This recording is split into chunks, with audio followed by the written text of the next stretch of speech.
पहा मित्रांनो, आता मला दिसलेला याच्यामध्ये चिकना, हे पहा हा चिकना आहे. याचे जवळपास 200च्या वर प्रजाती आहेत. याच्यामध्ये याला धारा पहा, अशा प्रकारचं पाणी येण्याचं, ज्याला धारा राहतील आणि जवळपास 3 ते 3.5 4 फुटापर्यंत झाड होते हे. याचेसुद्धा भाजी आणि तुम्ही धपाटे बनवून खाऊ शकता. याच्यामध्ये मॅग्नेशियम, कॅल्शियम फार भरपूर प्रमाणामध्ये असते. आता इकडे मी फिरत आलो तर परत हे त्या ठिकाणी मला म्हटलं भाजी दिसली मला दाखवील. ते पहा हे आता परत चिकना दिसला मध्ये. हा चिकना आहे, हा वाला ज्याला माझे हात आहेत. याच्या रेषा अशा असतात आणि दांडीला थोडी सरळ अशी रेष असते आणि लाल पॉईंट असता, याला लाल पॉईंट त्या दांडीवर हे बागा बाकी दिसते. यालासुद्धा धुवून तुम्ही चांगल्या प्रकारे मस्त भाजी बनवून खाऊ शकता. तर हा आहे चिकना, लक्षात घ्या. हे पहा, याचे शेंडे घेऊन तुम्ही भाजी करू शकता.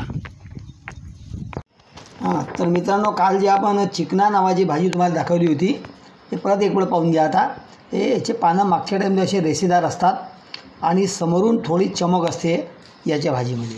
आणि याच्यात जवळपास 260 प्रजाती आहे मित्रांनो चिकना. याला जूटसुद्धा म्हणतात. कलकत्त्याच्या साईडला याची जास्ती उत्पत्ती आहे आणि आपल्याकडे बी आहे. मी काल तुम्हाला दाखवलेलंच आहे, जो दाखवला होता चिकना म्हणून.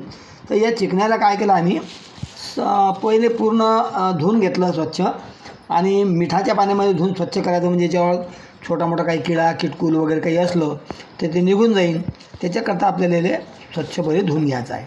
त्याच्यानंतर याला आपल्याला एका भांड्यामध्ये टाकून याला उकळून घ्यायचं आणि हलकंसं मिक्सर मारायचं आहे. मग याच्यामध्ये तुम्ही हिरवी मिरची, लसूण जे काही तुम्हाला याच्यात टाकायचं आहे ते टाकू शकता, मसाला म्हणून किंवा कोथिंबीर वगैरे हे असं टाकायचं. आणि त्याच्यानंतर याचे धपाटे आम्ही बनवणार आहोत. त्याच्यामध्ये कणकीचा थोडी कणिक घ्यायचे, थोडी ज्वारीचं पीठ घ्यायचं, थोडंसं हलकंसं बेसन घ्यायचं आणि याचे आपण आता करणार आहोत धपाटे म्हणा, त्याला तुम्ही पराठे म्हणा का तुमच्या भाषेत तुम्ही याला काय म्हणता हे तुम्ही आमच्या कमेंट बॉक्समध्ये सांगू शकता. आणि या भाजीलासुद्धा तुम्ही कोणत्या नावानं ओळखता हे जरूर मित्रांनो आम्हाला सांगा. तर आता याचे बनणार आहेत धपाटे किंवा पराठे.